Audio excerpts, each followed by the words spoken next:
Bueno, ya habéis visto, yo no voy a hablar del fracking, lo que no quiere decir que no vaya a ser el fracking el protagonista de lo que os quiero comunicar.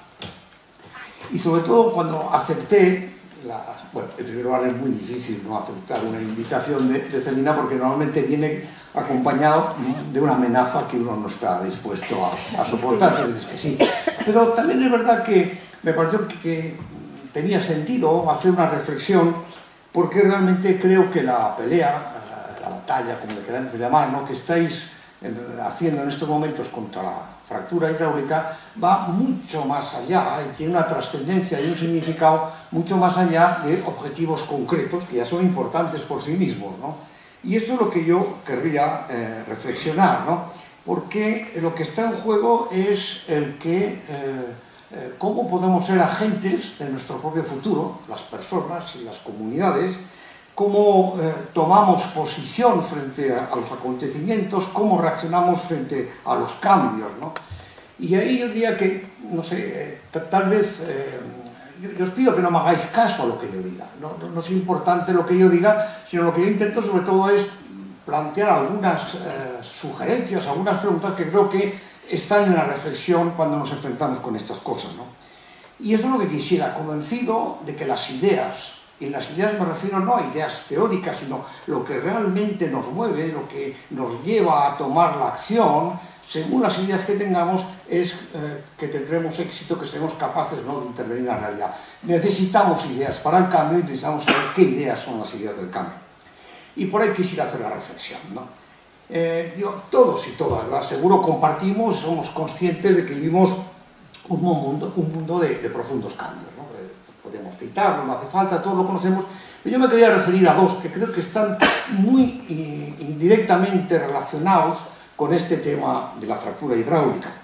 El primero es las relaciones nuevas que están dando lo que podemos llamar la dimensión de lo local y lo global. ¿Qué es eso? ¿Qué está ocurriendo ahí?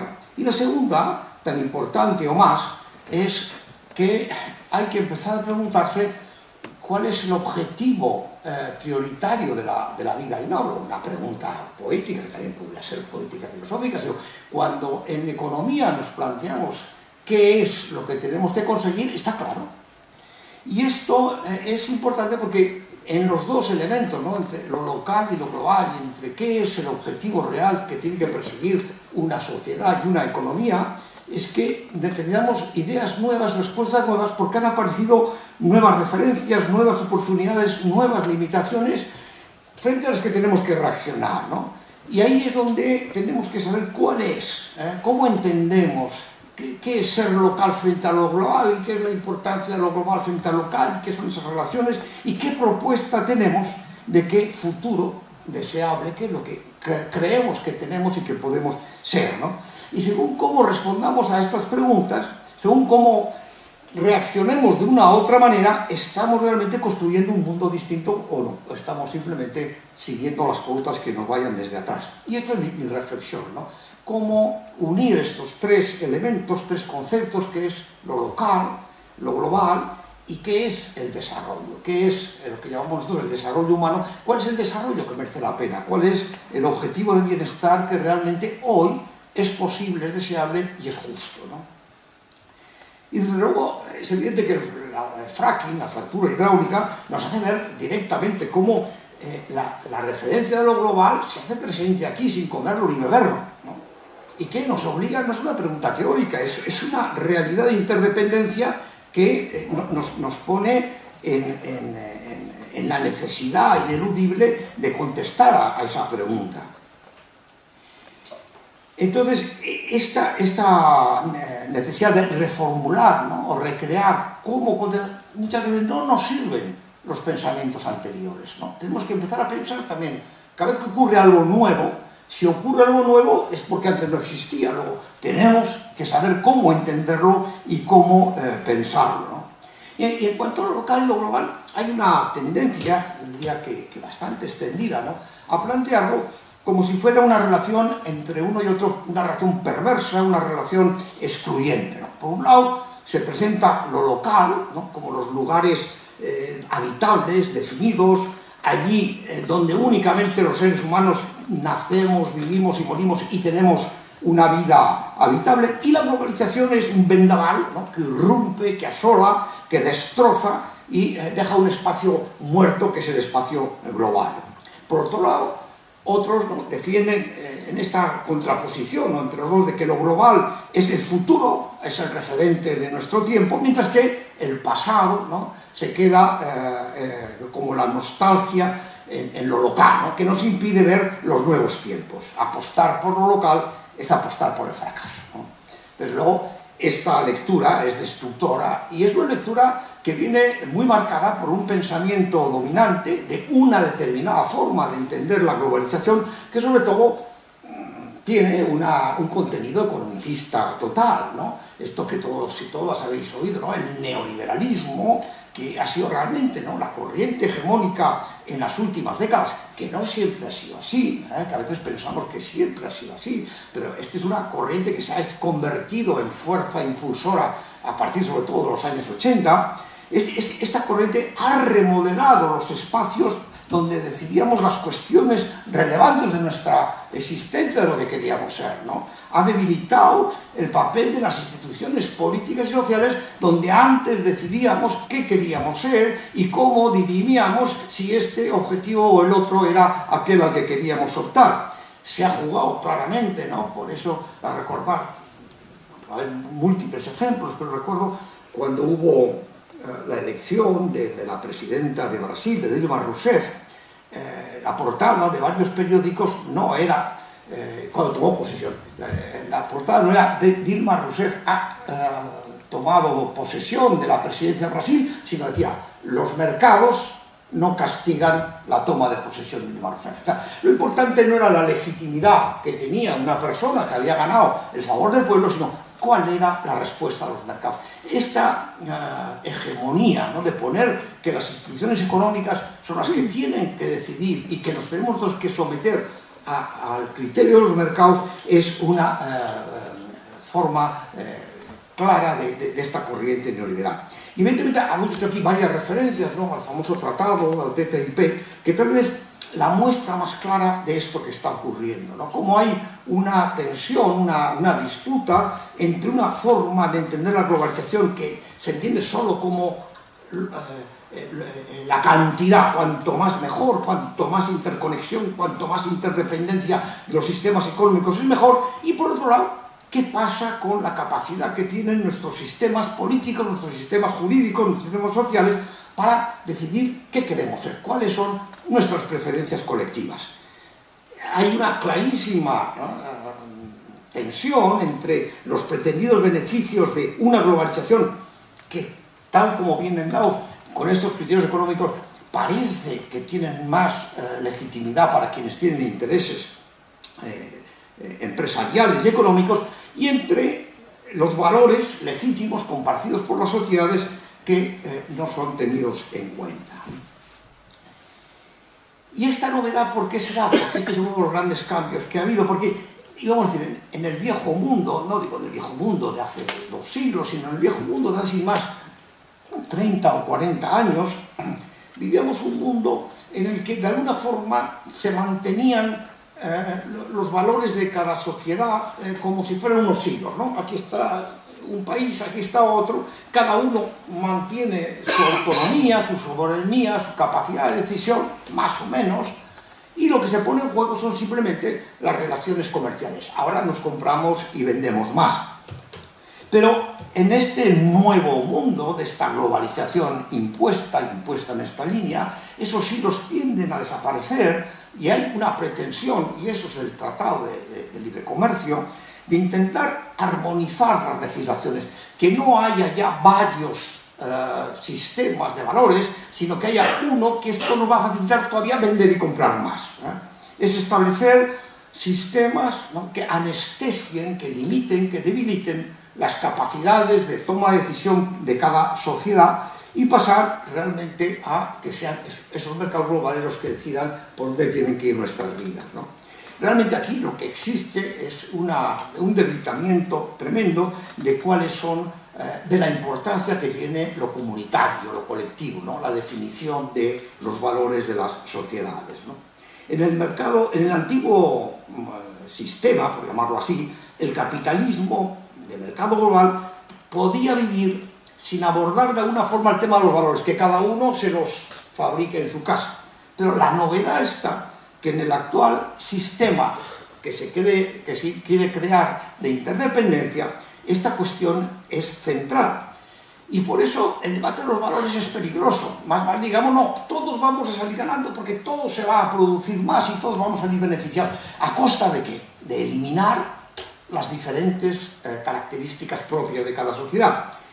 Y entonces, claro, si esto apareciera, que de verdad lo que está en juego es que estamos intentando homogeneizar las sociedades de todos los países, esto pues, estamos seguros que levantaría discrepancias.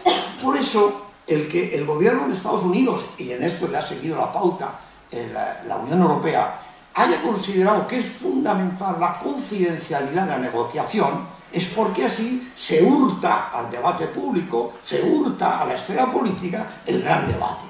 Cómo nos ponemos de acuerdo en cuáles son los valores que merece la pena defender para las personas y para las sociedades. La confidencialidad no es un tema trivial, son más o menos, bueno, no, la confidencialidad, supone esta voluntad directa de descartar el debate público y presentar los resultados como hechos consumados. El Tratado de Libre Comercio, fijaros, otro elemento que no pensaba, el otro día apareció en un programa una entrevista con el máximo negociador de la Unión Europea en el TTIP, que por cierto es un español. ¿Alguien entiende que realmente en un tratado de la magnitud que tiene esta, la persona clave sea un funcionario de más alto rango, pero un funcionario y no sean los políticos los que estén ahí? ¿Por qué ningún político ha querido dar la cara sobre el TTIP? Porque sabe que ahí, si tiene que dar la cara, tiene que hablar de esta realidad, del enfrentamiento que supone esta homogenización de valores, ¿no? Y es que, claro, esta es la gran discusión entre lo local y global. Si se entiende así lo local y lo global, para lo local queda muy poco espacio. Lo mismo podríamos poner otros ejemplos de lo que supone en ese sentido el tratado para limitar y que no afecta a nosotros. Es evidente que el tratado supone abrir una ventana nueva a la potencialización de la fractura hidráulica, tanto aquí como en Estados Unidos. Pero bueno, siguiendo más adelante. Como decía, estamos en tiempos de cambio, lo que no quiere decir que todo cambio se justifica por sí mismo y que no hay por qué cambiar aquellas cosas que han sido el sustento de lo que entendemos que es deseable en nuestra sociedad y que forma parte de nuestra condición humana, de lo que creemos que debemos ser como personas, ¿no? Y precisamente esa es la gran pregunta, ¿no? ¿Cómo se han ido perdiendo, y este ha sido un proceso continuo, los espacios donde hasta ahora nosotros configurábamos el sentido de la existencia, de nuestro concepto de lo que queríamos ser como seres personales y como seres colectivos, y realizarlo en condiciones de libertad y de igualdad? El ejemplo más claro es decir, por supuesto, la fractura hidráulica y el fracking es un proceso de consecuencias negativas tremendo, pero ha habido otra fractura mucho más tremenda todavía, que es la fractura de la igualdad, la fractura de la desigualdad, que se ha recreado en estos últimos 20 años de una forma fantástica, ¿no? En 20 años se ha pasado de tener unas distribuciones más o menos equitativas del reparto de la riqueza a un camino que, como sabéis, últimamente ya no solamente es que el 10% más rico se lleva la mayor parte del porcentaje de la renta del mundo, sino que es el 1%, pero es que no es ya el 1%, es el 0,1%. No voy a dar los datos que han sido muchas veces manifestaciones. ¿Quién ha decidido que este sistema es el que queremos que funcione? ¿Quién ha dicho que los seres humanos en algún momento hemos decidido que nos gustaría que realmente a la hora de repartir los beneficios de nuestra actividad con bienes productivos se los lleve de esa forma tan injusta el 0,1% de la zona? El otro día leía hasta qué punto llega esta legitimación, ¿no?, de que los mercados mandan, los mercados son buenos para decidir quiénes queremos ser. Muy brevemente, hace 3 o 4 meses hubo un momento en que en esa lista de los millonarios mundiales apareció durante unos días que el número 1 era Amancio Ortega. Y entonces los periódicos empiezan, ya tenemos, es español, el primer multimedial del mundo. Coño, y esto es bueno, no sé. Pero me impresionó todavía mucho más. Digo, como si todos nos tuviéramos que alegrar. O sea, ahora nos tenemos todos que alegrar de que hay un señor, no tengo nada contra esto, no sé si lo tengo, me da igual, pero sea quien fuera, ¿no?, que realmente es capaz de acaparar tal cantidad de recursos humanos. Pero es que además leí un artículo de un periódico, y no era de la derecha, que decía, y este es un indicador de que somos capaces de establecer empresas eficientes. Bueno, entonces, hoy el criterio de una empresa eficiente es si el dueño o la dueña de la empresa se hace multimillonario. No sé si estamos perdiendo, ¿no?, el sentido de cuáles son realmente los indicadores y criterios de lo que creemos que debe ser nuestra vida, ¿no? Entonces tenemos que tomar conciencia, ¿no?, de lo que ha supuesto esta visión de los mercados globales como una referencia central que trasciende, por supuesto, el ámbito de lo económico y va a impregnar casi todas las esferas de nuestra sociedad. En el caso aquí, ¿no?, tenemos que recordar que lo local, las merindades, no es un producto espontáneo y natural. Las merindades, como cualquier otro lugar de nuestras sociedades, es el resultado de la acción humana.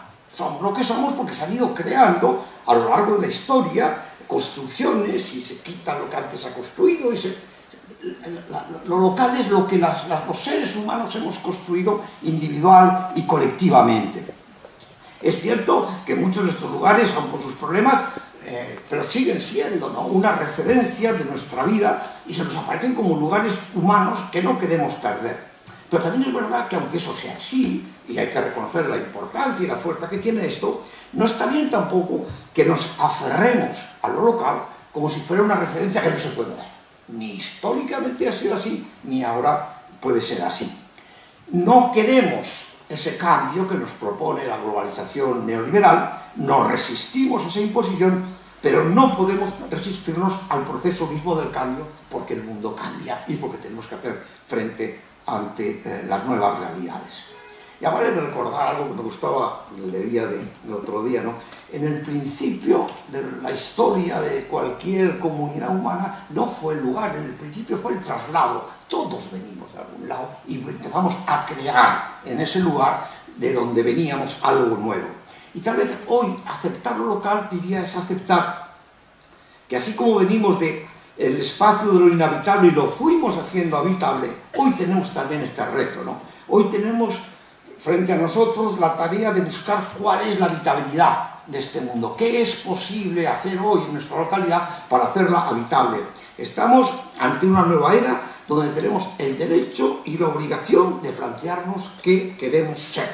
Y es lo que, como empezaba yo mi intervención, para ser eficaces en esa pretensión tenemos que tener ideas, tenemos que saber por qué y a dónde queremos ir. Tenemos que aguzar la capacidad crítica y la creativa. Y esto es por donde querría terminar mi primera idea. La segunda es que hoy existe, ¿no?, esta tendencia a pensar que una característica de la globalización debe ser la homogeneidad, todos iguales.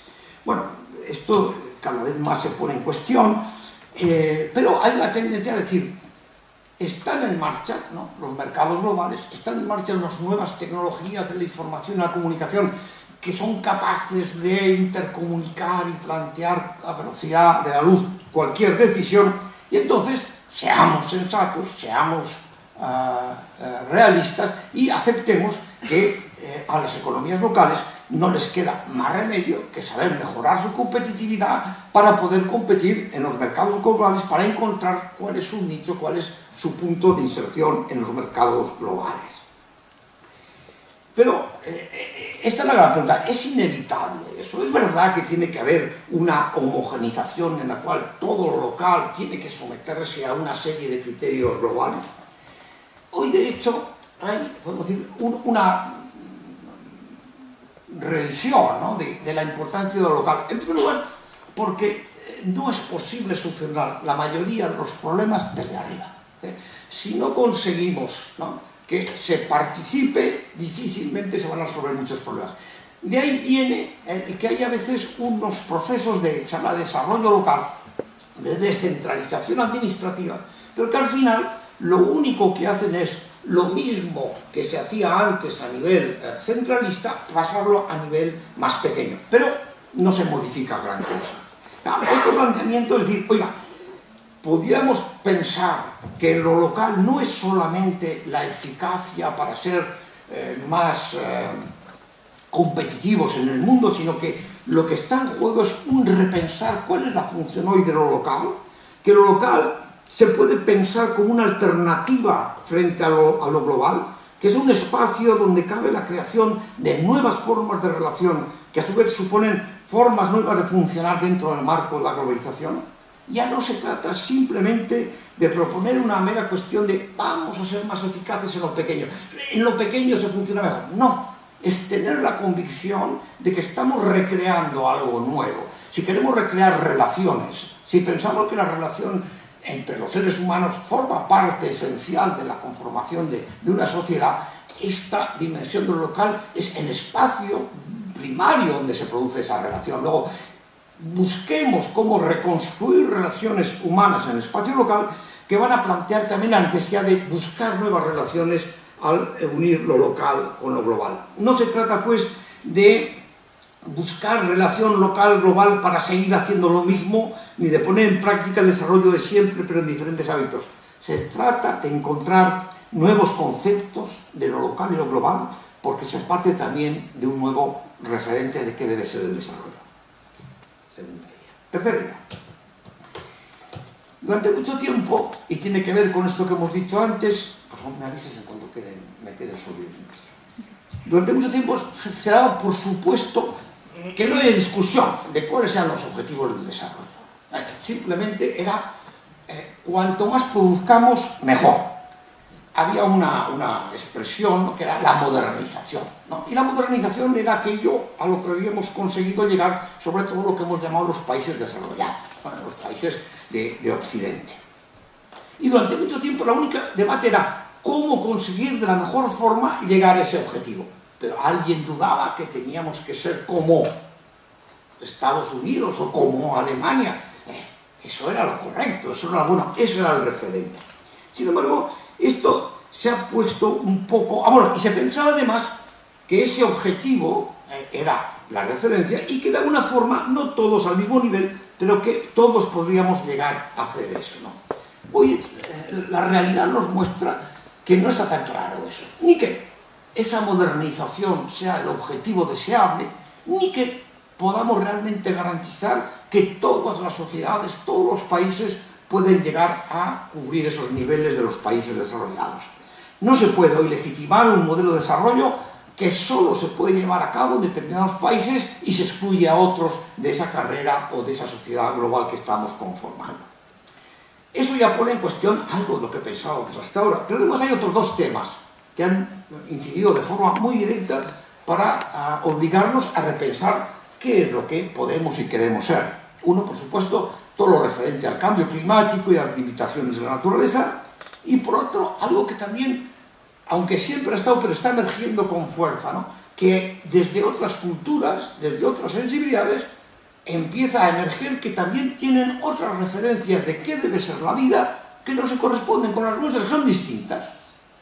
Tenemos una diversidad de planteamientos, se han puesto más de moda el buen vivir de los países andinos, pero es igual, ¿no? La forma de ver, ¿no?, que tienen los países orientales, de las culturas de confucistas, de las culturas budistas, de África, y todos con, yo diría que casi, a veces decimos que el mayor destrozo ecológico que hemos hecho es eliminar las especies de fauna y de flora. Yo diría, el mayor destrozo ecológico que hemos hecho ha sido querer eliminar culturas, querer eliminar y homogeneizar en una sola visión de lo que diríamos ser. Están afortunadamente emergiendo.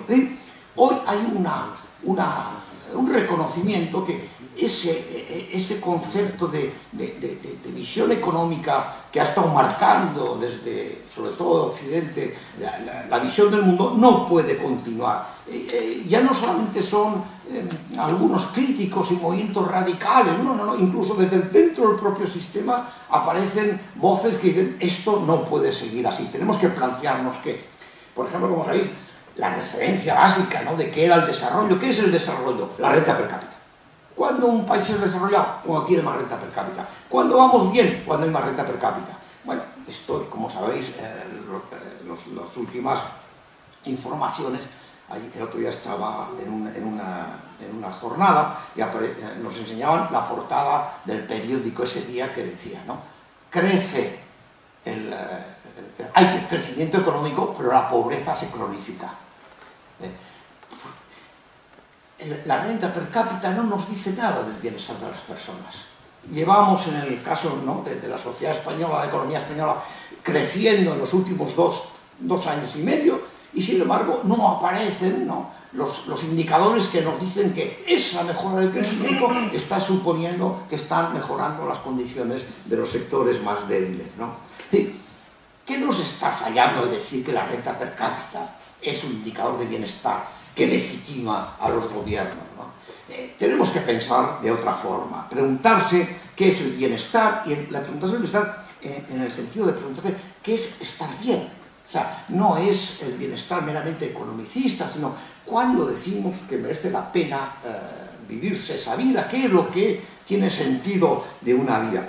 Todos lo tenemos que preguntar, y de hecho hay, como digo, una revisión. Por ejemplo, el gobierno británico, que es conservador, ¿no?, David Cameron, el primer ministro, le dijo a la jefa de su oficina de estadística, del Instituto de Estadística, es decir, necesito que me dé usted un indicador de bienestar porque la renta per cápita no me sirve.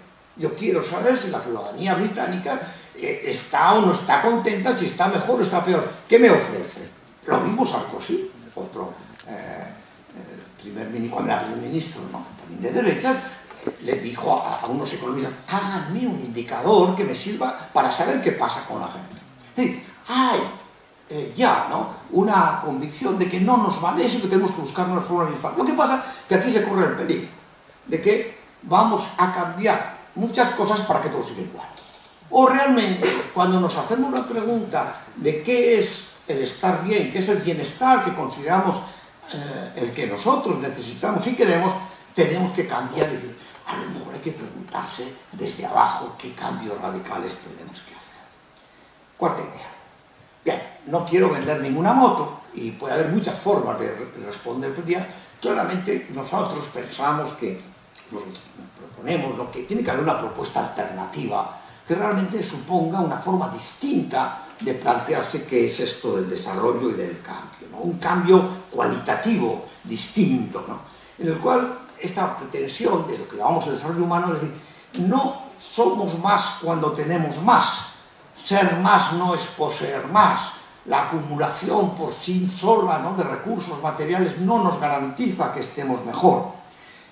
Lo que tenemos que plantearnos es cuándo las personas están mejor y cómo decimos que las personas están mejor. Cuando al 31 de diciembre se hace balance de la economía, ¿no?, y este año hemos producido más o menos, y ese es el balance, ¿no? Si hemos producido más, hemos ido bien.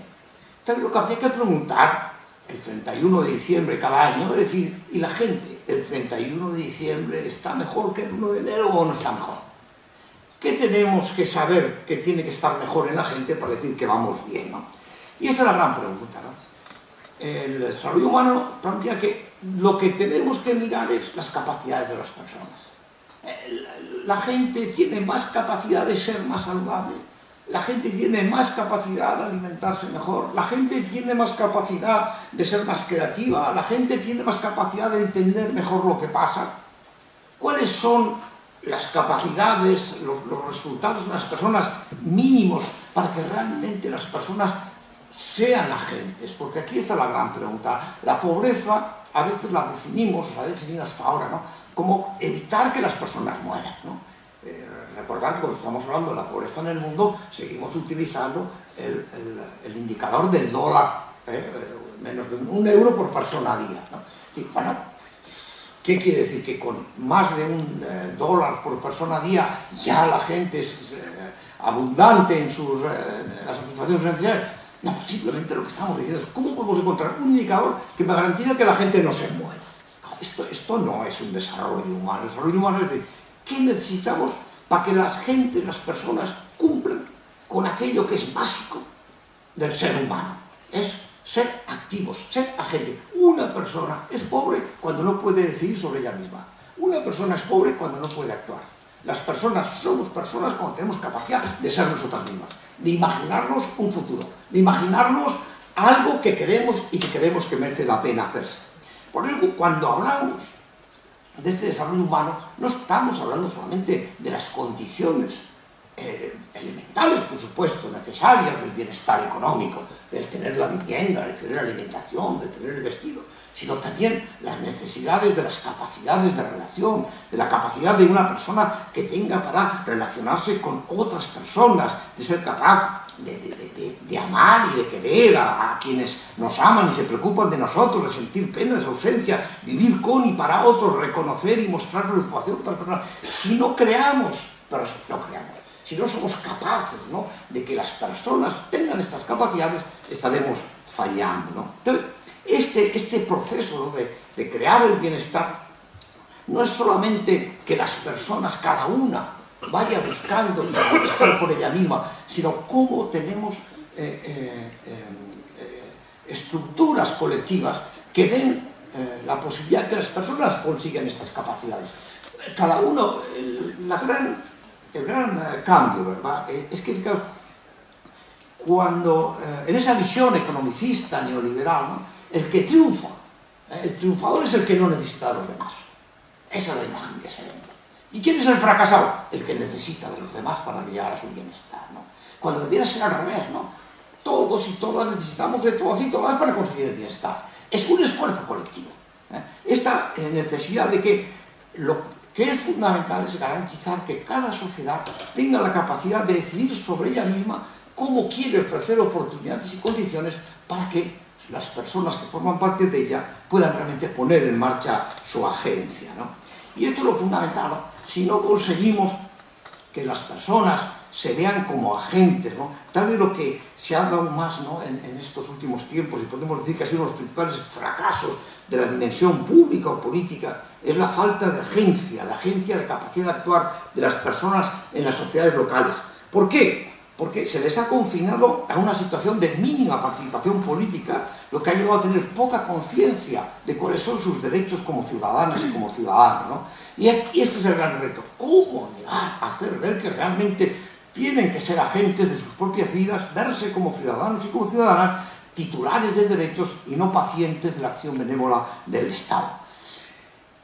Eso supone cambiar, ¿no?, la visión de lo que es importante, y el desarrollo se da cuando se ponen en juego estas nuevas relaciones, cuando se pone en juego el que se cree, y este es un ejemplo, ¿no?, espacios públicos que hasta ahora habían sido descartados, ¿no?, donde realmente exista la posibilidad que nos pongamos en conexión, comuniquemos, debatamos qué es lo que queremos ser, ¿no? Crear espacios públicos es la dimensión colectiva fundamental para poder hablar de un desarrollo humano. Sí. Al final, el desarrollo no es el resultado de esfuerzos individuales, sino que se realiza en el marco de determinadas estructuras sociales y colectivas que son las que posibilitan que seamos una cosa o seamos otra. No voy a decir una tontería, pero bueno, yo soy de la Atleti de Bilbao, lo siento, pero gracias. No puedo decir que es una decisión absoluta mía, es una decisión nacida en el contexto de un colectivo, evidentemente. Y de eso cantidad, y no es que eso sea malo, eso es bueno, ¿no? Formo parte de un colectivo en el cual comparto también ilusiones, comparto alegrías y comparto tristezas, ¿no? El mayor índice tal vez, ¿no?, de sentir esta dimensión colectiva es la fiesta, ¿no? Cuando la fiesta se convierte en algo que está más allá de uno y de otro, somos todos y todas participando en algo común. Y entonces, en esas dimensiones colectivas que son básicas para el bienestar, había como tres grandes dimensiones. Una, si no damos poder a los que no lo tienen, no hay forma de crear un sistema de decisión compartido y de un debate realmente entre iguales. El poder entendido, ¿no?, cuando se hablaba, que además el empoderamiento es una palabra que viene sobre todo en el movimiento feminista, porque claro, no consiste en decir simplemente vamos a hacer iguales hombres y mujeres, no, vamos a dar a las mujeres el poder que les hemos hurtado y que tenemos los hombres. Juguemos con los mismos poderes y entonces hablaremos de igualdad. Lo mismo, veamos cómo realmente cuando están en juego, ¿no?, los diferentes movimientos sociales, las diferentes organizaciones quieren realmente el poder de poder representar sus intereses, ¿no? Segundo, vivimos un sistema muy marcado por la vulnerabilidad, por la falta de sostenibilidad. Tenemos que encontrar sistemas de solidaridad reales, sistemas que garanticen que es sostenible el sistema y en el cual nadie queda atrás, nadie queda excluido. Y muy relacionado con eso, tenemos que encontrar un sistema de inversión colectiva en el que la justicia, esta es la gran palabra perdida, la justicia se ha perdido de nuestro lenguaje oficial, ¿no?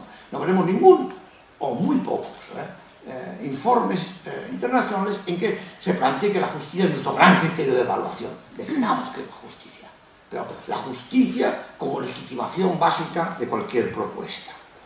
Bien, entonces, con todo esto, ya voy a terminar, quería plantear esto, ¿no? Lo local se convierte así en un elemento protagonista importante. No vamos a poder recrear un nuevo escenario de relaciones personales, de relaciones sociales, de proyecto colectivo, si no es dando toda su importancia a lo local. Ahora bien, lo local, repito, no entendido de manera cerrada, sin horizonte, queriendo solamente recuperar esencias anteriores, sino sabiendo, ¿no?, caminar desde lo que éramos hasta ahora y sabiendo que tenemos que abrirnos y que tenemos un reto delante fantástico de cómo funcionar en el nuevo mundo. No hay desarrollo si no tenemos la capacidad de poner en marcha procesos colectivos. Y este creo que es el gran reto que tenemos hoy actualmente. Y más aún, en un momento en que, si hay algo, como decía, desafiante, pero al mismo tiempo interesante y creativo, es que estar en un mundo nuevo y complejo es que no tenemos soluciones fáciles. Tenemos que encontrar nuevas propuestas donde el error y el fracaso, perdón, el error no es un fracaso. Si queremos inventar algo, tenemos que aceptar que forma parte de ese proceso nuevo de aprendizaje, que a veces no salgan las cosas bien, ¿no? Y para eso es fundamental reforzar los elementos colectivos. Es un proceso de aprendizaje colectivo, de que aprendemos unas de otras, unos de otros, grupos de unos, grupos de otros. Tenemos que encontrar nuevos marcos de aprendizaje donde la colaboración, el acercamiento a otras mentalidades, la interacción, los consensos, los acuerdos básicos forman parte de un nuevo proceso. Redescubrir el sentido del lugar y de la comunidad es donde es posible trabajar un proyecto colectivo y donde es posible una manera nueva de entender esto de lo local y lo global. Termino. Y en este proceso necesitamos un discurso. Un discurso que quiere decir que no va a haber cambio simplemente desde planteamientos de eficacia. Al final, los cambios o se dan en las personas o no se dan en ningún lado. No es solamente suficiente el cambio personal, por supuesto que no, pero si al final no cambiamos actitudes, no cambiamos mentalidades, difícilmente podremos cambiar conseguir un proyecto colectivo distinto. Esto quiere decir que necesitamos no solamente tener un elemento fuerte de crítica de lo que está ocurriendo, necesitamos tener ideas nuevas de lo que queremos construir y necesitamos también un discurso capaz de convencer y capaz de ilusionar.